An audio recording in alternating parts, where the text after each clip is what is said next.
여러분 행복하십시오. 성령 충만하십시오. 아멘. 마태복음 13장 44절 46절까지에는 천국에 대한 비유 이야기 두 가지가 기록되어 있습니다. 보화 비유, 또 하나는 진주 비유입니다. 이야기의 구체적인 내용은 조금 다르지만 이야기 전개 방식이나 핵심 메시지가 굉장히 유사합니다. 그래서 이 두 가지 말씀을 함께 묵상하기를 원합니다. 제가 이야기를 천천히 읽을 때에 머릿속 상상하시면서 눈으로 함께 읽길 바랍니다. 제가 읽겠습니다. 천국은 마치 밭에 감추인 보화와 같으니 사람이 이를 발견한 후 숨겨두고 기뻐하며 돌아가서 자기의 소유를 다 팔아 그 밭을 사느니라. 또 천국은 마치 좋은 진주를 구하는 장사와 같으니 극히 값진 진주 하나를 발견하며 가서 자기의 소유를 다 팔아 그 진주를 사느니라. 여러분, 이 이야기를 읽고 묵상할 때에 우리 주님께서 우리에게 주시는 천국에 대한 메시지를 들을 수 있어요. 첫째 포인트입니다. 하나님의 나라는 실제하며 우리가 받아 누릴 수 있다라는 말씀입니다. 여러분, 천국에 대해 말씀하신 예수님의 말씀을 잘 살펴보면 이런 구절이 나옵니다. 밭에 감추인 보화와 같으니 발견한 후 그 다음에 사느니라. 그 밭에 보화가 있는데 발견할 수 있었고 그리고 게인 얻을 수 있었다라는 거예요. 그 다음 진주 하나를 발견함에 사느니라. 진주가 있는데 그 진주를 발견할 수 있었고 그리고 그 진주를 얻었다라는 겁니다.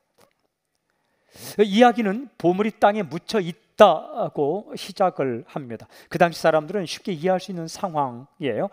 예수님께서 이 땅에 사시던 그 시대에 팔레스타인에 사는 사람들은요, 귀중한 보물을 땅에 묻어 놨습니다. 가장 안전하다고 생각했기 때문이죠. 여러분, 돈을 어디에 둡니까?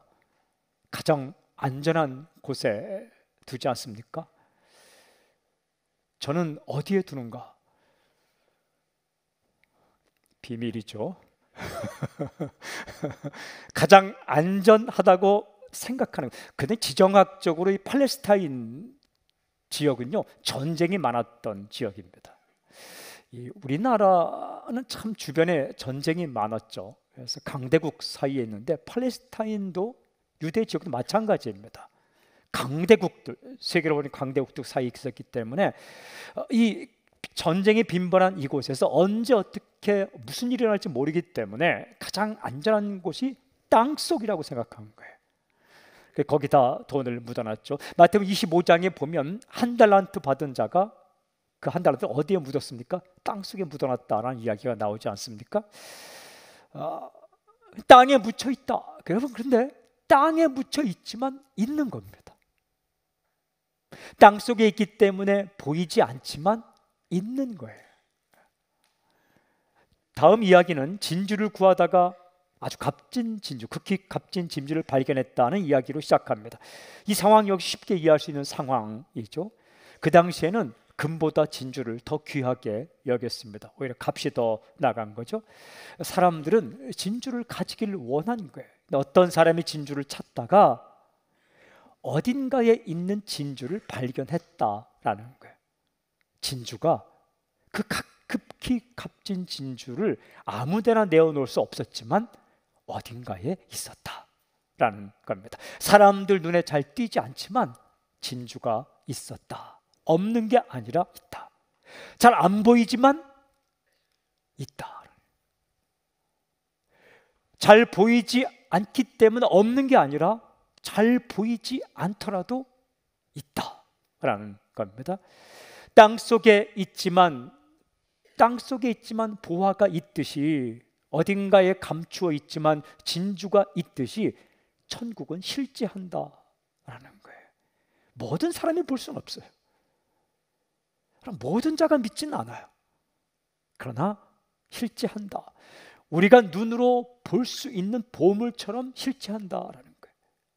땅속에 있을 때는 보이지 않지만 일단 드러나면 우리가 볼 수 있고 만질 수 있고 느낄 수 있게끔 실제한다. 어딘가에 진주가 있듯이 천국은 실세한다. 진주처럼, 보화처럼 감추어 있지만 있는 것처럼 천국이 있다. 천국 눈에 잘 띄지 않습니다. 하지만 있다라는 거예요. 실제하기 때문에 얻을 수 있다. 발견하고 발견할 수 있고 그 다음에 살 수 있던 것처럼 얻을 수 있다. 천국이 있는데 저 멀리 있고 나와는 관계가 없다. 슬픈 겁니다. 가장 슬픈 게 뭔지 아십니까? 좋은데 가시지 못하는 것. 그게 뭡니까? 그림의 떡. 천국은 그림의 떡 같은 존재가 아니라 있고 발견할 수 있고 얻을 수 있다. 실제하기 때문에 우리가 발견할 수 있고 경험할 수 있고 느낄 수 있고 그리고 얻어서 누릴 수 있다. 그 아름다운 천국을, 보화와 진주를 소유하게 된 것처럼 천국을 받아 누릴 수 있다라고 말씀합니다. 이 천국은 두 가지 차원이 있어요. 하나는 우리가 죽어서 가는 하나님의 나라입니다. 그 죽어서 가는 그 아름다운 천국이 있다라는 거예요. 그리고 그 천국 우리는 볼 수 있다. 어떻게? 주님께서 말씀하신 말씀을 통해 완전하지 않지만 그 부분을 알 수 있다. 그리고 우리가 죽었을 때 그 천국을 소유할 수 있다. 마치 자유이용권 차고 이렇게 랜드에 가서 누리듯이 정말 그 모든 것을 누릴 수 있다.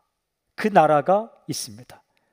잘 보이지 않을지라도, 모든 사람이 볼 수 없을지라도 천국은 실제하며 천국은 우리가 지금 알 수도 있고 그리고 나중에 그 천국을 누릴 수 있다. 다른 하나의 차원은 이 땅에 이미 임했고 이 땅에서 누리는 하나님의 나라입니다. 눈물이 있고 슬픔이 있지만 내 마음에 임하는 하나님의 나라가 실제로 있다. 아무리 사는 게 힘들어도 상황에 관계없이 누릴 수 있는 하나님의 나라, 평화와 기쁨의 그 사건이 있고 그것을 우리가 알 수 있고 누릴 수 있다. 아무리 연약한 사람도, 아무리 악한 사람도, 아무리 부족한 사람도 마음에 임하는 하나님의 나라를 얻어 누릴 수 있다라는 말씀입니다. 중요한 한 가지 사실이 있어요. 보화는 땅에 감추어져 있었습니다. 진주는 어느 시장에 있었어요. 무슨 의미냐? 아주 가까이에 있다라는 거예요. 아주 가까이에 있다. 보화를 발견한 사람은 뭐 하다가 그 보물이 묻힌 땅을 발견했습니까? 일하다가 그 보물이 있다는 사실을 발견합니다. 놀고 먹다가 발견한 것이 아니라 구중심천을 먼 곳을 트레킹하고 여행하다가 발견한 것이 아니라 성실하게 땅을 파고 일하다가 보물을 발견했다. 그러니까 아주 가까운 곳에 있었던 거예요.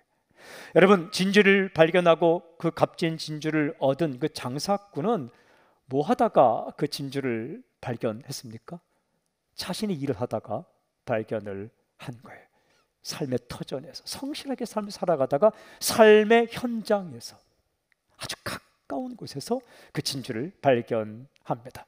여러분, 이처럼 이 땅에 묻혀있는 보화와 같은 하나님의 나라 천국 있는데 발견할 수 있고 얻을 수 있는 천국, 그리고 그 진주와 같은 하나님의 나라는 가까이 있다는 거예요. 가까이, 멀리 있지 않고 우리의 삶의 현장 속에 있다. 저 떨어진 산속이나 기도원에서만 얻을 수 있는 게 아니라 내 삶의 현장에서 하나님의 나라를 발견하고 누릴 수 있다라는 말씀입니다. 사랑하는 여러분, 직장 생활을 하면서도 하나님의 나라를 발견하고 하나님의 나라를 얻어 누릴 수 있다. 가정에서 생활하면서도 쌀을 씻고 설거지를 하고 밥을 하면서도 이 하나님의 나라를 받아 누릴 수가 있다. 공부하면서도 아버지의 나라를 발견할 수 있다. 그 중압감 속에서, 그 힘든 속에서 하나님의 나라를 발견할 수 있다. 중학교를 졸업하고 고등학교 진학했는데, 제가 다닐 때 시험을 치러 갔죠. 어쨌든 그 학교에 갔더니 전부 막 그 대단한 학생들만 모여 있었어요. 근데 정말 겁이 났어요. 근데 제가 교회 다니는 아이들의 얼굴을 봤는데 거기 평화가 있더라고요. 그래서 정말 힘들어서 막 새벽 2시에 일어나서 이렇게 공부하고 그랬거든요. 그런데 예수님 믿고 난 이후에 평안이 임하는 거예요. 놀고 먹는 평안이 아니라, 안 하면서 누린 평안이 아니라, 하면서 영어와 수학과 국어 이렇게 책을 펼쳐놓고 기도하고 이렇게 하는데, 평안, 공부하면서도 누릴 수 있는 평안이, 안 하기 때문에 하는 게 아니라. 대학교에 갔더니 정말 컨닝을 하더라고요. 나는 대학교 그 책상이 그렇게 지저분한 걸 그때 처음 알았어요. 뭐 글자가 막 써 있고 다 이게 훔쳐보기 위해서. 근데 제가 선교단체에 나는 컨닝하지 않으리라. 그래서 맨 앞에 자리 가서 앉아 있는데, 그러면 이제 더 열심히 공부해야 될 거 아니에요, 그죠? 전도하고. 그런데 열심히 하면서도 불안하지 않은 거예요. 내가 열심히 노력하고 애쓰고 한 것만큼만 하면 되지. 그런 평안이 있는 거예요. 얼굴이 환하게 끝나고, 제 후배가 저한테 아주 욕은 아닌데 이런 말 했어요. 형은 왜 맨날 웃어? 나는 형이 웃는 얼굴 보면 짜증이 나. 내 마음은 슬픈데 왜 형은 맨날 웃고 다녀? 그 친구가 저 때문에 예수 믿게 되었습니다. 하숙방을 같이 썼거든요. 전도했습니다. 하숙방을 했을 때 내가 웃는 이유를 알려주마. 그래서 저는 제 순원이 됐습니다. 제 순원이 됐어요. 공부하면서도 그 중압감 속에 있을 수 있는데 평안을 누릴 수 있는 거예요. 병실 안에서도 하나님의 나라를 누릴 수가 있습니다. 몸이 아픈 가운데에서도 감추인 보화와 같이, 진주와 같이 그것을 얻어 누릴 수 있다. 가까이 있는 거예요. 교도소 안에서도 하나님의 나라를 누릴 수 있습니다.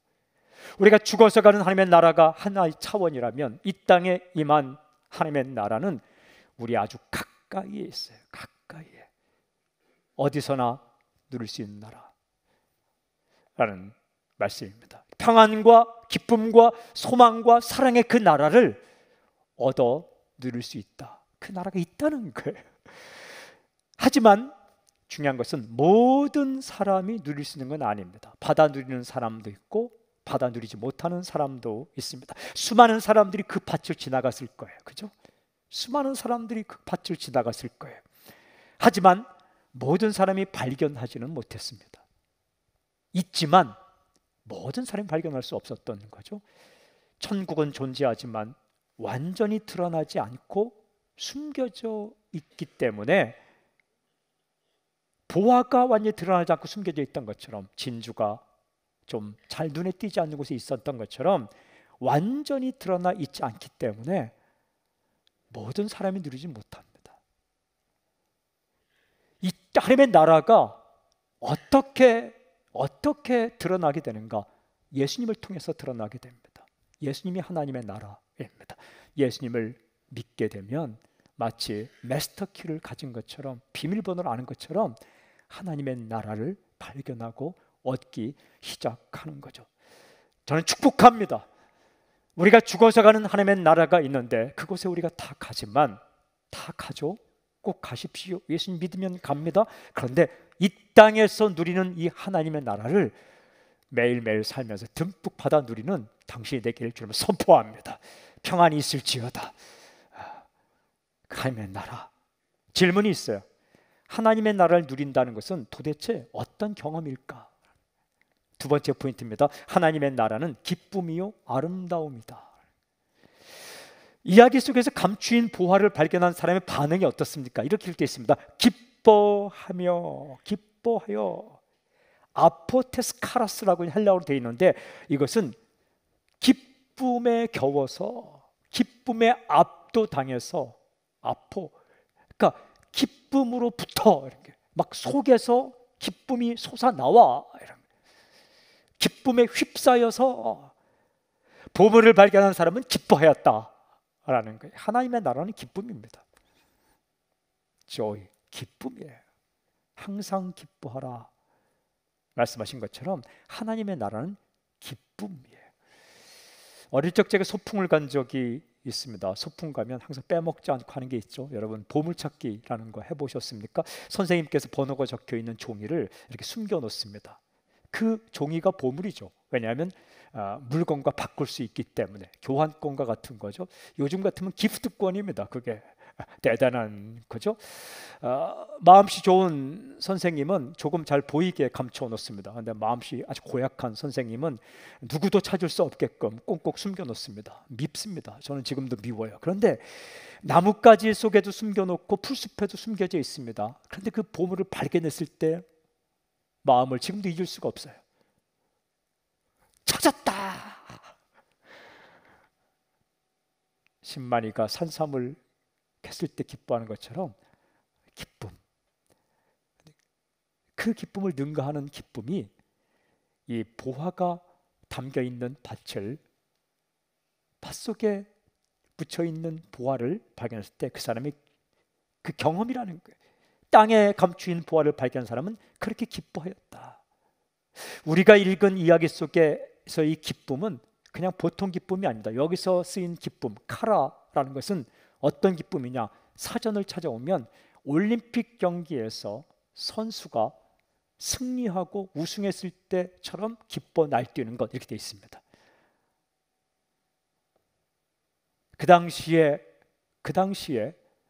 그리스로 시작된 이 올림픽 경기에서 선수들이 이겼을 때 기뻐하는 것처럼 기뻐하는 기쁨이 이 헬라어의 카라입니다. 참을 수 없는 기쁨입니다. 엄청난 기쁨입니다. 주체할 수 없는 기쁨입니다. 모든 슬픔을 다 압도할 수 있는 기쁨입니다. 하나님의 나라는 그런 기쁨이다.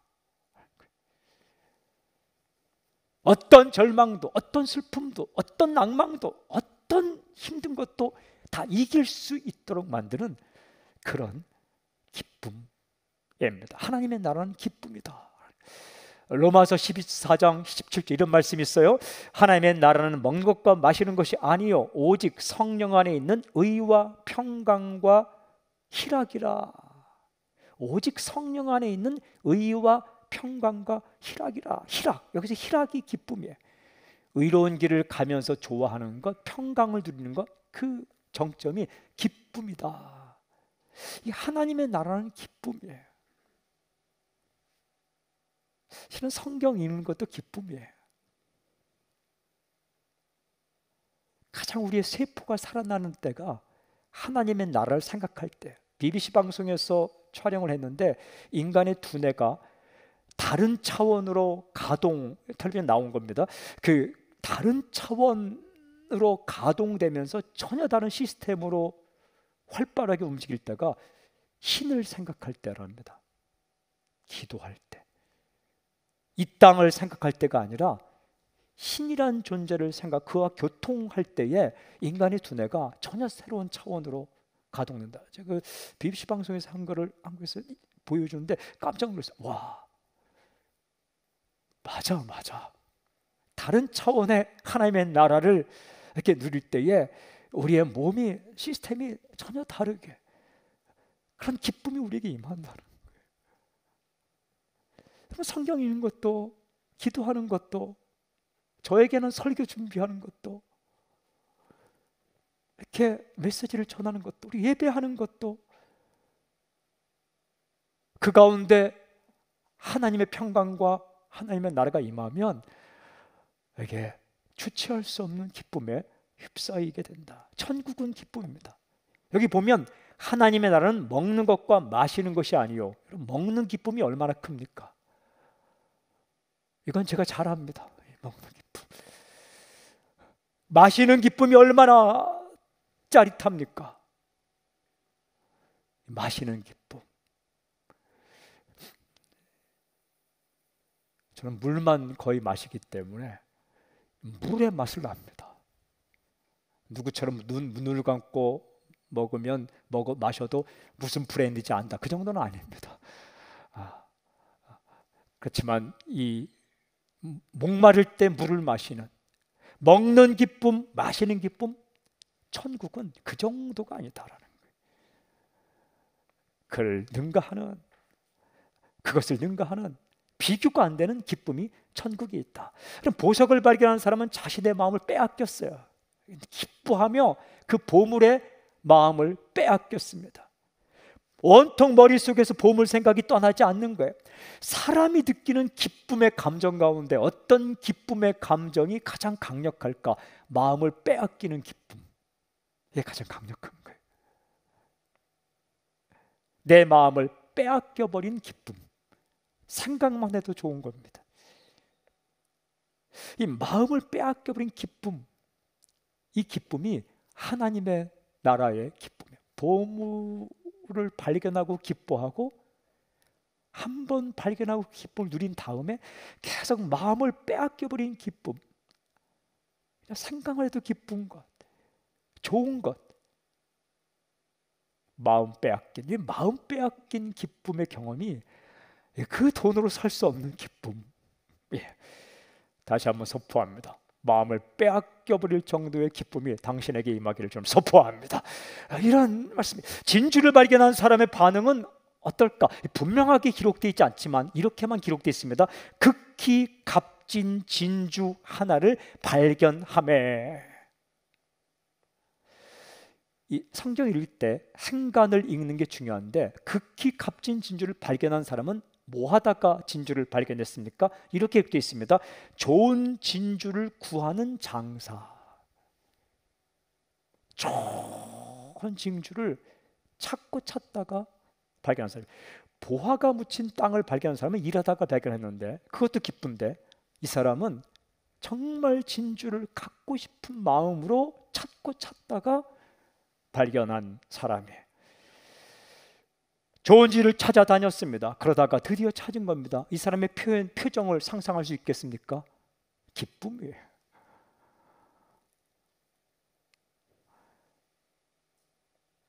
드러내어 기록하고 있진 않지만 그 다음 행동을 고려해 보고 또 앞부분의 이야기와 연결시켜 오면 기쁨입니다. 기쁨을 넘어서도 하나가 더 있습니다. 그것은 우리 이 구절에서 행간을 읽어오면 굉장히 중요한 사실을 알 수 있는데, 진주가 가지고 있는 특성이에요. 그 당시에 진주하면, 문학책을 읽으면 진주하면 이 진주가 가지고 있는 특성이 무엇일까? 비교할 특성은 그것은 바로 아름다움입니다. 금보다 진주를 더 귀하게 했어요. 왜 금보다 진주를 더 귀하게 했는가? 진주가 가지고 있는 아름다움이기 때문에 그래요. 요한계시를 읽어오면 이 요한계시록의 천국의 모습을 묘사할 때 진주라는 이야기가 참 많이 나옵니다. 수정이라는 그 단어 나오지만 이 진주로 만든 문, 그 아름다움입니다. 아름다움. 왜 사람들은 진주를 가지고 싶었을까? 아름다웠기 때문이에요. 돈을 주고 그 아름다움을 보는 그 기쁨을 사고 싶은 거예요.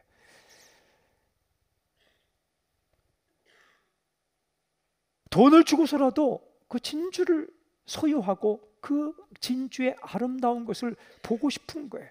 하나님의 나라는 진주처럼 아름다운 거예요. 하나님의 아름다우신 분이기 때문에 그렇습니다. 여러분, 하나님은 beautiful, 아름다운 분이에요. 하나님의 생각이 아름다워요. 인간의 생각은 참 더러울 때가 많아요. 근데 하나님의 생각은 아름다워요. 하나님의 계획이 아름다워요. 사악한 인간의 계획은 참 섬뜩할 좀 무서울 때가 있어요. 그러나 하나님의 계획은 아름다워요. 하나님의 마음이 아름답습니다. 용서하고 푸근하고 용납하고, 하나님의 행하신 일이 참 아름다워요. 놀랍고 기이하고 아름다워요. 하나님의 존재 자체가 아름답습니다. 하나님은 빛이고 사랑이며 생명이에요.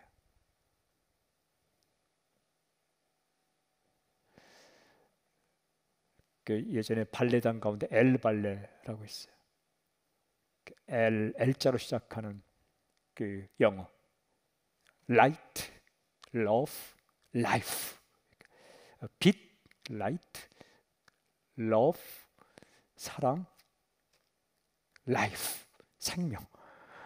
이게 하나님의 아름다움의 특성이에요. 빛나고 사랑스럽고 생명력이 있고.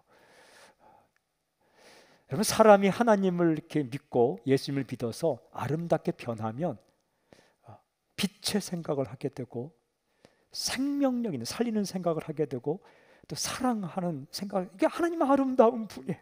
제가 말씀을 묵상하다가 얼마 전에 읽고 큐티한 말씀이 생각났어요.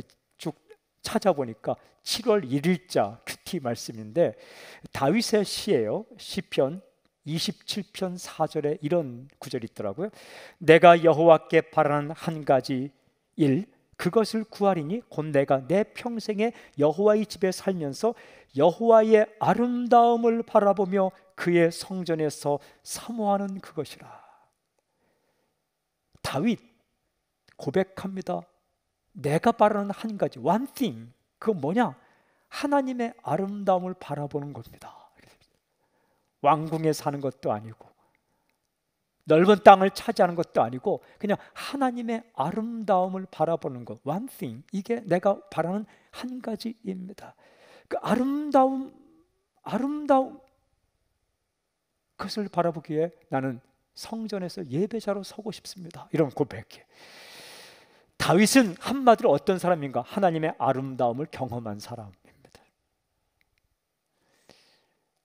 하나님의 사랑, 하나님의 위대하심, 그리고 그가 경험한 하나님의 아름다움의 최고봉은 용서였어요. 밧세바를 범하고 나서 침상이 눈물로 적시듯이 그 용서해달라고 기도할 때 용서하시는 하나님을 경험합니다. 이 다윗은 하나님의 아름다움을 경험한 사람, 나는 더욱더 하나님의 아름다움을 경험하고 싶습니다 고백했고는 실수가 있었지만 평생 하나님을 노래하며 하나님을 섬기며 죽을 때까지 하나님을 예배하며 그렇게 살아가는 거죠. 하나님의 나라는 아름다운 나라예요. 진주의 아름다움에 마음을 빼앗기듯이 하나님을 이렇게 섬기고 예배하면 예배할수록 그분의 사랑과 그분의 생각과 그분의 계획과 그분의 태도와 그분의 마음 씀씀이에 우리가 마음을 빼앗기게 되죠. 사랑하는 여러분, 어둠을 몰아낸다고 빛이 임하는 게 아닙니다. 빛이 임해야 어둠이 물러가는 겁니다. 절망을 쫓아낸다고 희망이 오는 게 아니에요. 희망이 와야 절망이 물러납니다. 슬픔을 이겨낸다고 기쁨이 오는 게 아니더라고요. 기쁨이 임해야 슬픔이 물러갑니다. 근심거리를 해결한다고 평안이 오는 게 아닙니다. 평안이 임해야 근심을 이길 수가 있습니다.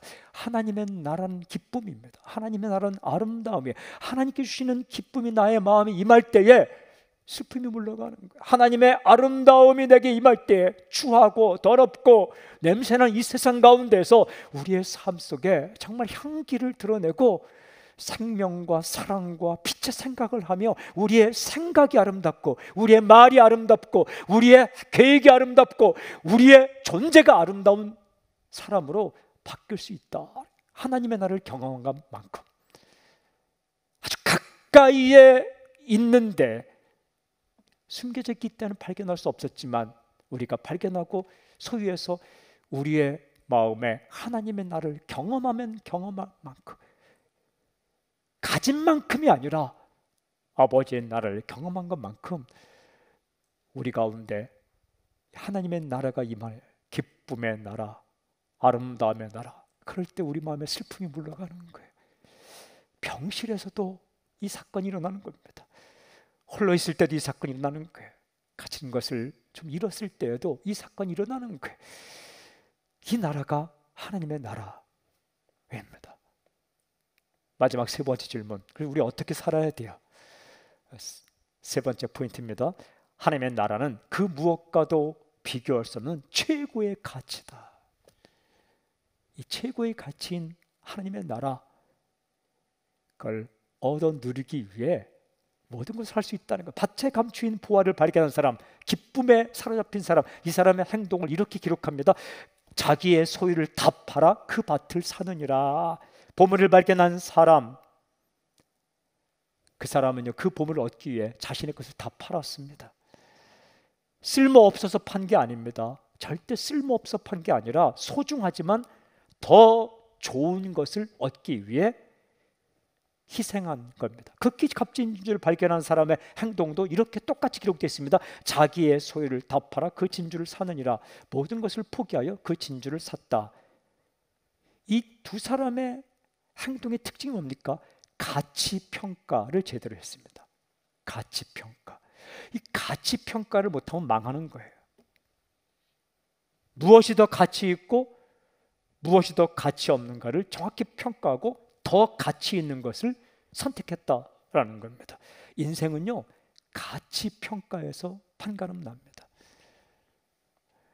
이게 뭐가 더 소중한지도 모르고 막 소중하지 않은 것에 휩싸여 살다 보면 소중한 걸 잃어버리고 나중에 소중한 걸 깨닫게 돼요.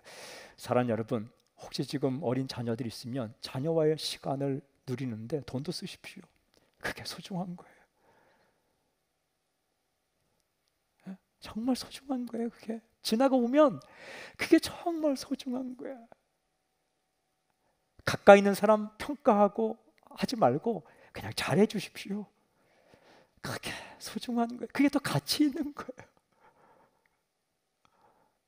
많은 것을 움켜쥐는 것보다 손을 펴서 누군가를 살린 기억을 가지고 살아가는 것, 정말 그게 더 가치 있는 거예요. 이 정말 중요한 가치는 언제 깨닫는가? 시간이 흘러 마지막에 가면 깨달아요. 그래서 마지막에서 현재를 보는 자가 해안을 가진 사람이에요. 끝에서 과정을 보는 자가 진짜 지혜로운 사람이에요. 어떻게 끝나는 것을 보고 현재의 선택을 하는 자가, 가치 선택에서 인생이 판가름 난다는 거예요. 사람은 이 땅에 살아가면서 크고 작은 수많은 경험을 하게 됩니다. 정말 많은 경험을 하게 돼요. 여러분, 크고 작은 경험 가운데 잊을 수 없는 가장 강력한 경험이 뭘까요? 먼저는 잊을 수 없는 좋은 경험은 내가 가지고 싶은 것을 가졌을 때, 그죠? 사귀고 싶은 사람에게 고백을 했는데 그 고백을 받아줬다. 이건 뭐 잊을 수 없는 경험이죠. 뭔가를 가지고 싶었는데 획득하게 되었다. 이건 잊을 수 없는 경험이죠. 그런데 그 좋은 경험이에요. 행복한 경험이에요. 가지고 싶은 가지는 것. 그러나 그것보다 더 강력한 경험은 무엇이냐? 내가 지키고 가지고 싶은 것을 포기한 경험입니다. 내가 정말 가지고 싶고 끝까지 포기하고 싶지 않은, 지키고 싶은 것을 내가 손 놓아 포기한 경험. 이 경험 강력한, 싫어서 포기한 게 아니라 더 가치 있는 것을 얻기 위해 포기한 경험. 이게 더 강력한 경험입니다. 더 가치 있는 걸 얻기 위해 내가 그렇게 지키고 싶은 것을 포기한 경험. 이 경험이 있는 사람이 아름다운 인생을 살아가는, 그게 희생이에요. 그게 헌신입니다. 그게 순종입니다. 그게 믿는 거예요. 이 경험은 슬픈 경험이 아니라 행복한 경험, 기쁜 경험입니다. 여러분, 하나님의 나라는 우리로 하여금 이 땅에 살 동안 그런 경험을 하게 만듭니다. 일반 종교는 네 가지고 싶은 것을 가지기 위해 열심히 빌어라, 획득의 경험을 이야기하지만 하나님은 더 가치 있는 것을 위해 내가 움켜쥐고 싶은 것을, 이 소유를 다 팔아 사는 것처럼 때때로 이렇게 놓는 것. 그게 헌신이고 희생이고 그게 충성이고 그게 삶입니다. 하나님의 나라가 하나님의 나라가 내 마음에 임하고 그것을 누리기 위하여 다른 것을 포기할 수 있는 선택, 이 선택을 슬프게 하는 게 아니라 하나님의 나라가 임하면 기쁘게 하게 한다는 겁니다. 어리석은 선택이 아니라 지혜로운 선택입니다. 다 팔아서 보화가 묻힌 땅을 사듯이 다 팔아 진주를 사는 사람들이 이해할 수 없어요. 이해하지 못할 수도 있어요. 바보 같은 짓이라고 비웃을 수 있어요. 하지만 이유가 있는 거예요. 왜 그런 결정을 하느냐고 질문할 수 있지만 충분히 그런 결정을 할 수 있는 이유를 가지고 있는 거예요. 왜? 더 가치 있는 것을 선택하기 때문에.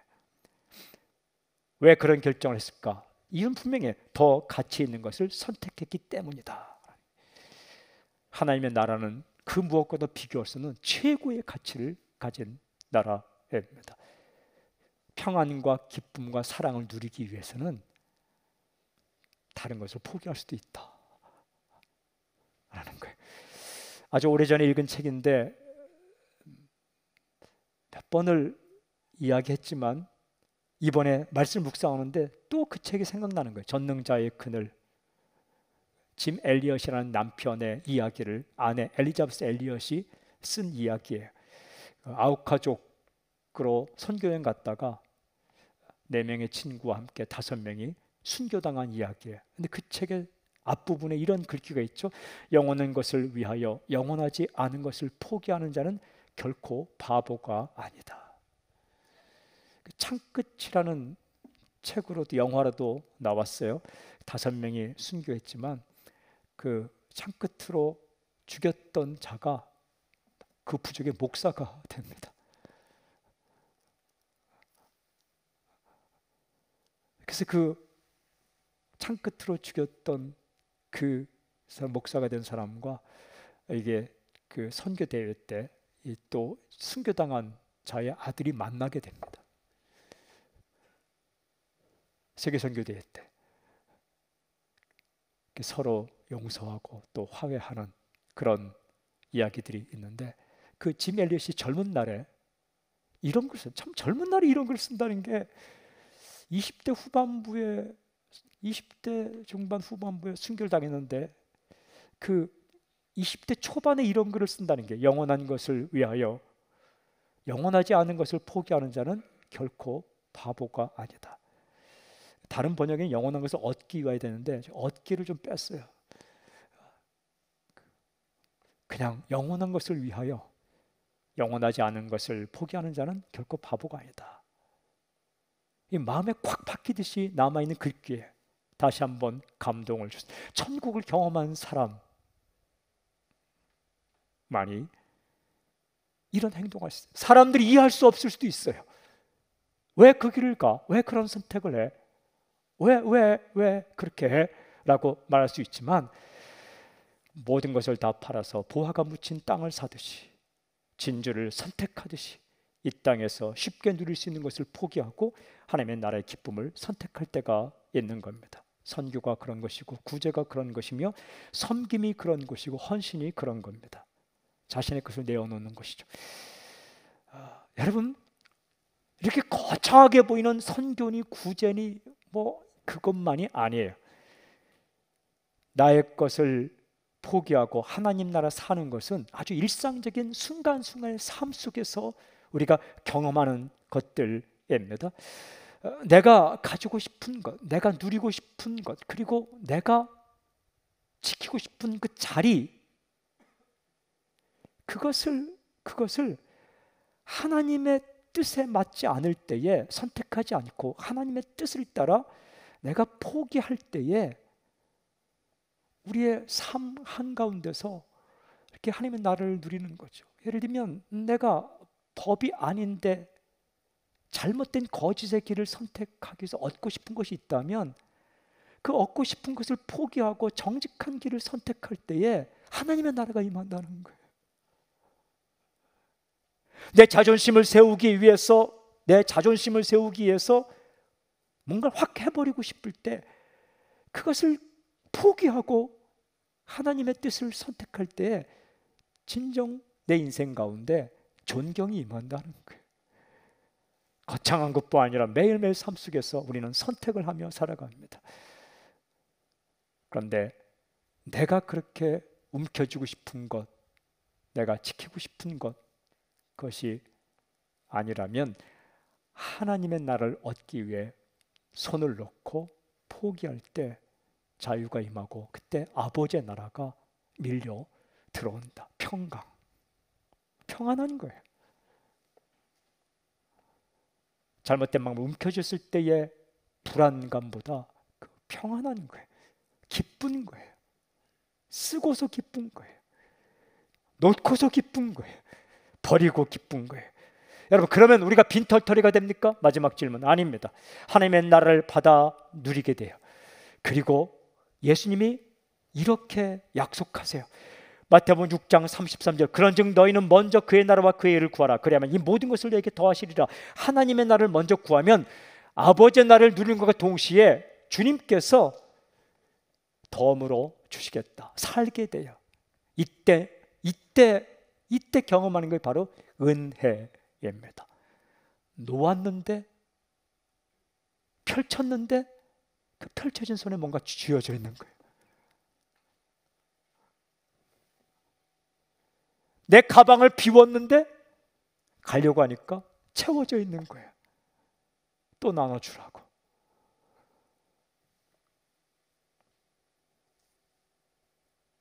그냥 놓았는데 놓은 그 손에 그리하면 이 모든 것을 내게 더하시리라. 더하여 주는 것, 이게 은혜예요. 은혜를 경험하는 거예요. 하나님 나라 경험 가운데 가장 아름다운 경험이 은혜 경험이에요. 은혜 경험. 포기했는데 주어지는 거예요. 나눈 자에게 주시는 거예요. 사랑하는 여러분, 그 나라가 하나님의 나라예요. 오늘 이 본문에서 하나님의 나라는, 천국은 죽어서 가는 하나님의 나라를 말씀하기도 하지만 주 메인 초점은 이 땅에서 우리가 누리는 하나님의 나라입니다.